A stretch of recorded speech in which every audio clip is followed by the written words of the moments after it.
faré. Bé, en primer lloc, felicitats. Gràcies per acompanyar-nos. Un premi molt merescut. Bé, una medalla molt merescuda i un reconeixement que tothom comparteix.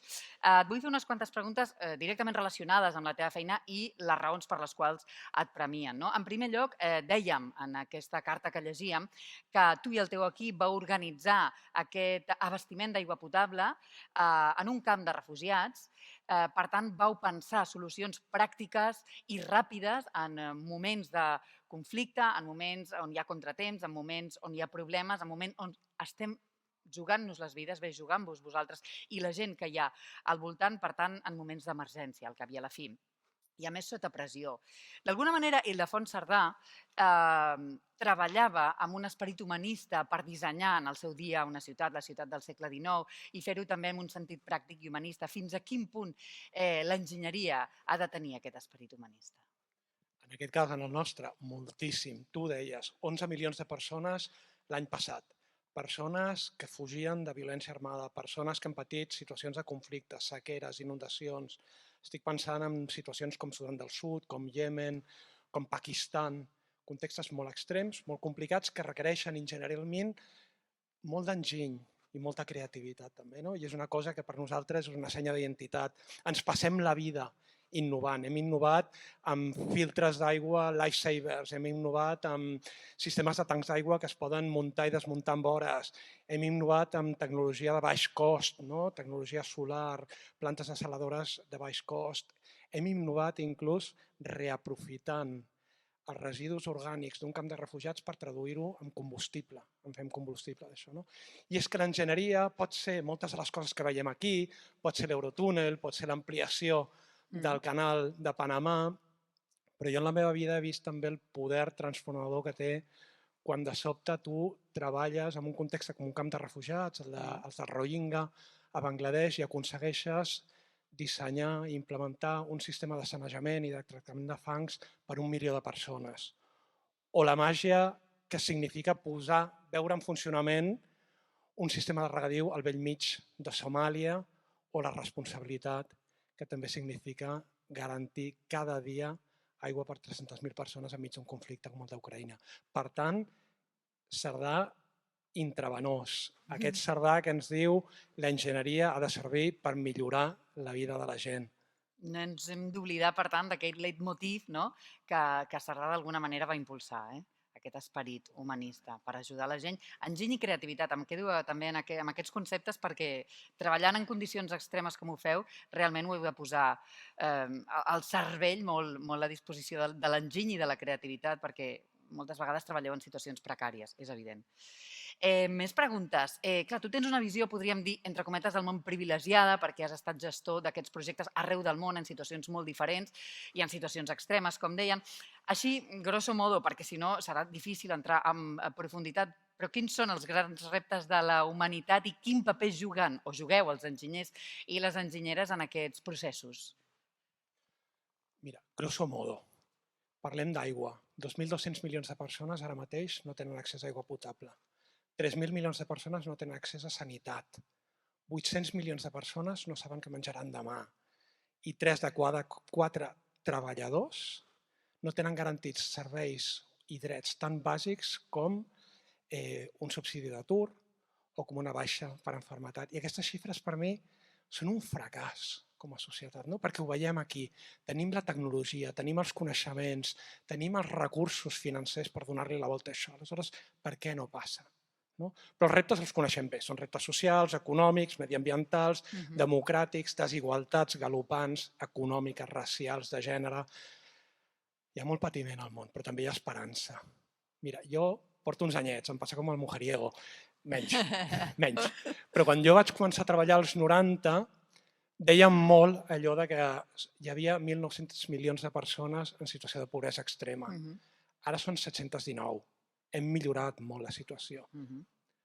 Com dirien els anglesos, not good enough, perquè el que hauríem d'estar dient aquí i ara és hem erradicat la pobresa extrema, tothom té garantit aigua potable, tothom té dret i pot tenir accés a salut de qualitat, a educació de qualitat, tenir garantits els drets laborals. Reptes en tenim molts per davant i els enginyers tenim molta feina. Sí, no? Això és Molta. veritat. Quan he dit que canviareu el món o que us necessitem per canviar aquest Ja món, l'estem canviant, ja l'esteu canviant, ja de fa temps, menys mal que us tenim, però que us continuarem necessitant i mostra d'això, mira com riuen per aquí, no, és necessari, ja heu fet bé, de col·legiar-vos. Bé, més preguntes. Sí, no? Home, una mica de promoció d'aquí, del col·legi.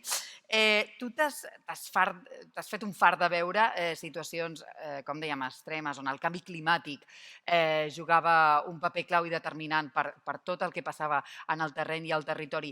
Des d'aquí, des de Barcelona, des de Catalunya, què podem fer per millorar aquesta situació, si és que es pot fer alguna cosa? Que jo crec que sí, però tu m'ho diràs millor que jo. Tens raó en les dues coses. La primera és que m'he fartat de veure situacions molt dramàtiques i de vegades no en som conscients, perquè aquí parlem de sequera, però mentre aquí parlem de sequera, a la banya d'Àfrica, al Sahel, porten 6 temporades sense pluja, hi ha 70 milions de persones ara mateix que passen gana. I és molt paradoxal, perquè tots som corresponsables de la situació, de la crisi climàtica que vivim, però no tots en som responsables de la mateixa manera. No tots hem contaminat de la mateixa manera.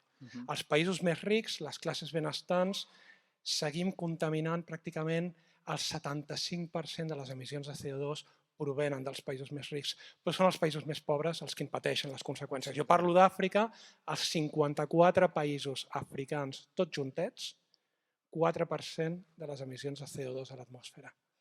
I podríem parlar el mateix Pacífic. Pacífic que s'ofega, literalment, s'ofega 0,01% de les emissions de CO2.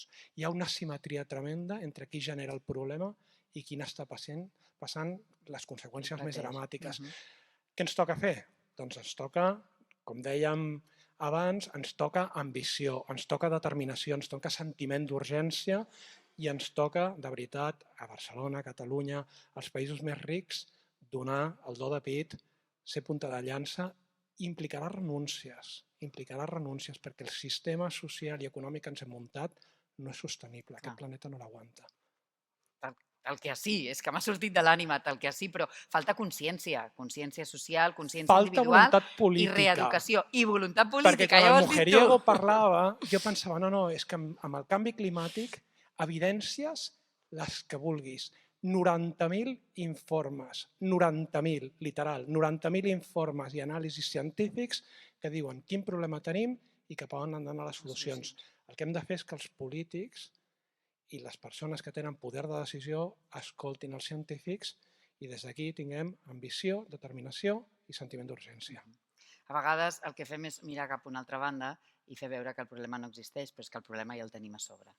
I això Murakami ho deia, a Kafka a la platja, deia, tu pots tancar els ulls a la realitat, però el problema que tens és que quan els obris segurament la realitat encara serà pitjor. El que no podem fer és tancar els ulls. Sí, clarament. Ric, però realment és per plorar. Has fet molt bé de dir-ho. Bé, tu voltes pel món constantment, perquè és la teva feina. D'aquí a curt, mig termini, tornes a fer un viatge. Quin és aquest nou projecte que t'espera? Viatge passat demà a Jordània, a veure justament el camp de refugiats de Zaatari, on fa molts anys que hi treballem i on estem garantint tota la part d'aigua sanejament i també tota una part d'emprenedoria amb tota la part de reciclatge de residus. Projectes molts. Estem molt centrats ara a la resposta de Turquia i de Síria. Seguim responent al conflicte d'Ucraïna. Estem molt pendents de l'èxode massiu també de gent que surt de Sudan. Seguim responent a la banya d'Àfrica, al Sahel. Moltes coses que ens treuen la son, també alguns projectes engrescadors. Tinc aquí per aquí una companya de feina, d'aquí un parell de mesos llançarem una cosa molt maca, que és un projecte d'inversió d'impacte de 50 milions d'euros per treballar a recolzar dones petites empresàries que lideren petites empreses a l'Àfrica, Amèrica Llatina o Àsia. També tenim, si tingués 10 minuts més, te n'explicaria molts més de projectes engrescadors. Però en qualsevol cas, jo el que sí tinc molt clar és que no podem escollir l'època que ens toca viure, però sí podem escollir com hi responem. I jo quan veig aquesta sala plena de molta gent que conec, que li dedica molta energia, molt d'esforç a fer que el món millori, el que dèiem aquí, penso, no anem tan malament. I jo crec que són moltes les persones que volem un món més just, un món més humà, un món sostenible, un món que cuidi de les persones i que cuidi del planeta. Doncs amb aquest missatge i aquest fort aplaudiment ens quedem, perquè el gràcies. Frank ens ha donat una lliçó, una lliçó. Gràcies i moltes felicitats.